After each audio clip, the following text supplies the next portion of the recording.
Bonjour à tous, c'est Zilford, j'espère que vous allez bien, j'espère que vous avez passé de bonnes fêtes avec vos familles, que vous avez été comblés de cadeaux. Nous, on se retrouve aujourd'hui pour une vidéo spéciale puisque de base, je voulais simplement vous présenter ma future chaîne Twitch qui arrive la semaine prochaine normalement. Et puis, j'ai reçu un message hier d'un frère avec qui j'avais pas parlé depuis presque 2 ans et où il me disait « Je te vois sur YouTube, ça me fait plaisir de te voir toujours à fond, c'est vraiment du temps et énormément de boulot ce que tu fais, grosse force à toi. » Et ce message m'a touché parce que dans quelques jours, ça va bientôt faire 2 ans que ma première vidéo est sortie et j'en ai fait du chemin depuis parce que j'ai sorti 44 vidéos derrière. Je suis toujours actif sur Twitter, j'ai encore d'autres projets pour Kingdom en 2023 et en prenant du recul, c'est vrai que je me demande parfois pourquoi j'en fais autant pour Kingdom. Parce qu'en vrai, ça me prend énormément de temps et vu la popularité de Kingdom en France, c'est tout sauf rentable. Alors pourquoi continuer à toujours proposer du contenu Kingdom? C'est ce que je vais vous expliquer dans cette vidéo. On va parler de ma relation avec le manga depuis le début. Restez jusqu'à la fin de la vidéo, une annonce importante sera faite. Alors déjà, posons les bases.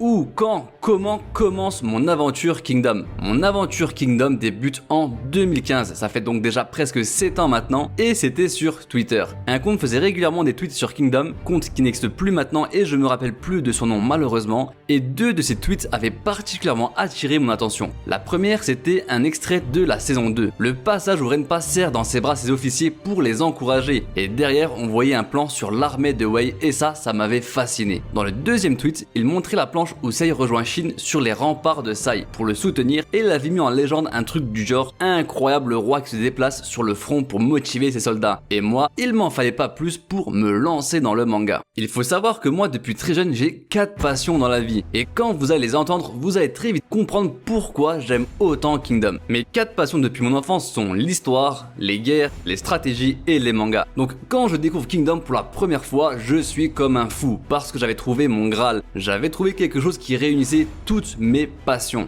À partir de là, j'ai enchaîné les chapitres comme je l'avais encore jamais fait pour un manga. J'avais lu les 450 chapitres qui étaient disponibles à cette époque en une semaine. C'était pendant l'arc de Kokuyu. D'ailleurs, petite anecdote, 2 ans après, je passais un entretien pour une L3 d'économie et dans mon CV, j'avais mis que j'étais passionné par l'histoire. Et donc le jury m'a demandé, bah tiens, sur quel sujet tu t'intéresses actuellement? Et là, je me suis fait passer pour un expert de la Chine antique. J'ai raconté que je m'intéressais à l'unification de la Chine pendant la période des royaumes combattants et je m'en rappelle que cela avait fait une bonne impression. En tout cas, j'avais été accepté. Bref, fin 2015, j'étais déjà à jour dans le manga, mais je kiffais dans mon coin tout seul. Et puis dans le manga, on est arrivé à l'arc de l'invasion de Zhao. Et cet arc, même si c'était très long à suivre hebdomadairement, je le trouve presque parfait. C'est mon arc préféré de Kingdom. Et là, par contre, ma hype Kingdom était à son maximum pour l'époque. J'avais besoin d'en parler, j'avais besoin d'échanger avec d'autres fans des dingueries qu'il se passait dans les chapitres. À l'époque, j'avais un compte Twitter privé. Et clairement, Kingdom ça intéressait personne dans ma TL. Et perso, j'ai jamais été fan des forums. Donc je me disais, faut que je parle de Kingdom sur Twitter. Et comme ma TL n'en avait rien à faire, je me suis dit en 2019, je vais créer un compte pour les mangas. Lors de la création de ce compte, je me demandais quel nom je devrais prendre. Et il faut savoir que One Piece est mon manga préféré depuis plus de 10 ans maintenant. Et donc tout naturellement, j'allais mettre un pseudo One Piece. Kingdom est loin d'être le seul manga que j'aimais beaucoup. Mais j'ai remarqué qu'il existait très peu de comptes qui parlaient de Kingdom régulièrement sur Twitter à l'époque. Quand je tapais Kingdom sur la barre de recherche Twitter, il y avait presque rien en lien avec le manga. Pire que ça, il n'existait aucun compte, à ma connaissance en tout cas, et en dehors de celui des traducteurs, qui était un compte spécialement dédié à Kingdom. Donc moi qui de base voulais faire un nouveau compte pour parler des mangas en général, je me suis dit qu'il y avait besoin de créer un compte spécialement dédié à Kingdom. Bien reconnaissable, un compte où tous les fans pourraient se retrouver pour kiffer et échanger sur les nouveaux chapitres de Kingdom. C'est ainsi qu'en décembre 2019, Kingdomist voit le jour. Mes premiers tweets étaient en fait un thread qui avait pour but de donner envie aux gens de commencer à lire Kingdom. Il a rapidement eu du succès donc j'ai été très vite suivi par une centaine de fans Kingdom et là c'était le début de ma propagande Kingdom. Comme l'unité Ishin, on allait de compte en compte pour faire connaître le manga. C'est vrai qu'on était un peu forceur, mais c'était le seul moyen pour promouvoir à notre échelle le manga. Puis en 2020, les choses sont accélérées. En fait, un événement allait booster l'arrivée de nouveaux lecteurs et cet événement, c'est le confinement. Pendant le confinement, il y a une très grosse vague de nouveaux lecteurs. C'était vraiment la meilleure période Kingdom et mon compte Kingdomist continuait à monter. Ça me faisait très plaisir d'échanger avec tous les nouveaux lecteurs, les anciens aussi. Je sortais plusieurs threads sur le manga et puis arrive un moment où je me sens trop limité par Twitter.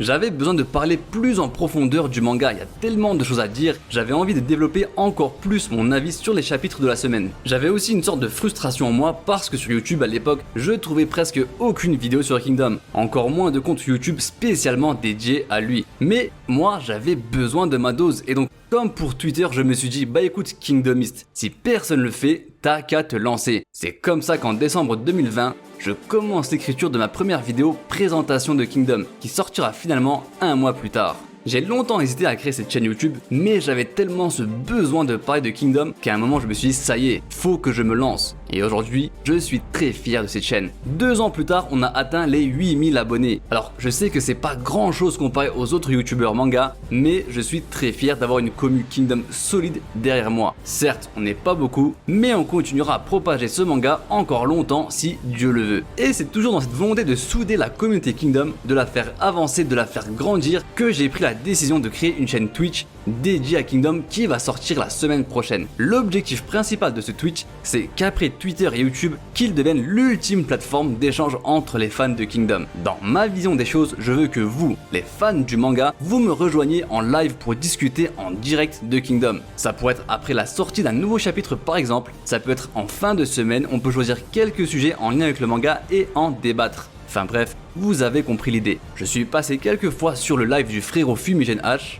je lui passe le bonjour et j'ai vraiment apprécié de voir les gens débattre correctement, sans insultes, avec des arguments pertinents. La commu regorge vraiment de fans avec des points de vue intéressants et il faut les mettre plus en valeur.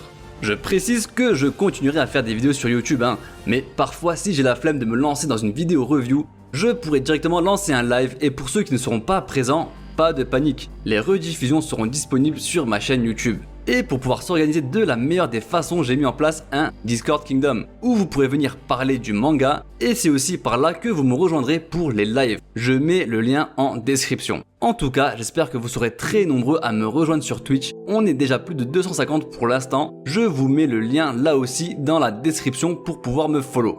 Alors attention, le premier live aura lieu le mercredi 4 janvier 2023, donc la semaine prochaine à 20 h. Et pour fêter ça, je vais organiser pendant le live pas un, mais 3 quiz Kingdom avec 3 niveaux de difficulté différents. Facile, moyen et difficile. Grâce à la générosité de Méan, le gagnant de chaque quiz gagnera une box Kingdom contenant les 10 premiers tomes du manga, un poster et des ex-libris. Ça va être incroyable. C'est le rendez-vous Kingdom à ne pas louper. Je vous attends nombreux.